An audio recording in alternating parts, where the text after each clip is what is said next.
morning, family and friends. Pastor Dylon T. Young coming to you once again with the Monday Matters from Bethlehem Baptist Church in Alexandria, Virginia. You know, this week is a significant week for the Christian church, not just here in Virginia, but around the world. This is what we refer to as Holy Week. This is the last week on earth where Jesus is alive before he goes to the cross. And so we celebrate Holy Week. Here at Bethlehem Baptist Church, we're going to have a service on Thursday, celebrating Maundy Thursday. And then on Friday, we're going to have a group of preachers at Bethlehem on the seven last sayings from the cross, where Jesus said right before he was crucified. On Sunday morning, we're going to have two services, a sunrise service, then our 10 o'clock worship service. Then on Monday, we're going to have Resurrection Monday with a lot of care. We're going to have guest preachers coming in.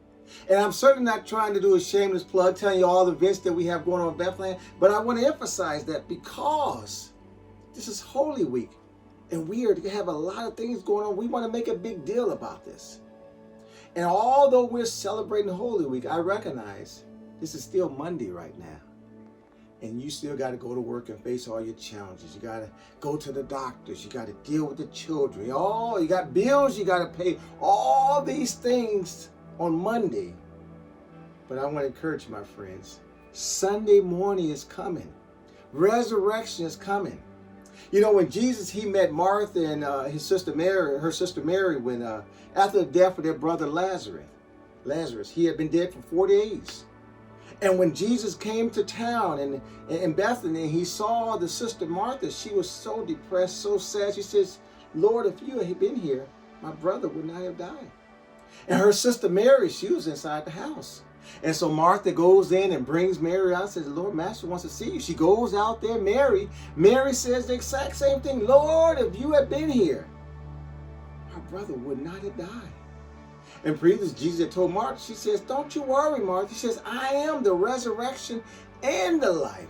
See, my friends, Jesus is not, the resurrection is not just an event we mark on the calendar. Jesus says, "I am the resurrection and the life." He said, "Whoever believes in me will live again." He was letting Martha and Mary know, don't worry about your brother Lazarus. He's going to live again. And we know how the story ends. Jesus says, "Take me to the tomb where he is." And when he gets to the tomb and Lazarus, of course, in there, all Jesus had to say was, "Lazarus, come out." And all of a sudden you see Lazarus coming out of the tomb in his grave clothes. Jesus says, "I am the resurrection." So my friends, during this Holy Week and on this Monday morning, while you have your challenges ahead of you, be mindful that Jesus is the resurrection and the life. This is Holy Week, and Sunday morning resurrection is coming. So while you still have the challenges laid before you this week, I encourage you, look for the great things that God is doing right now. Look for God to move in your situation and be excited. Because although there was a Friday afternoon crucifixion, there will be that Sunday morning resurrection. Be encouraged on this Monday morning and this Holy Week, my friends. God bless you.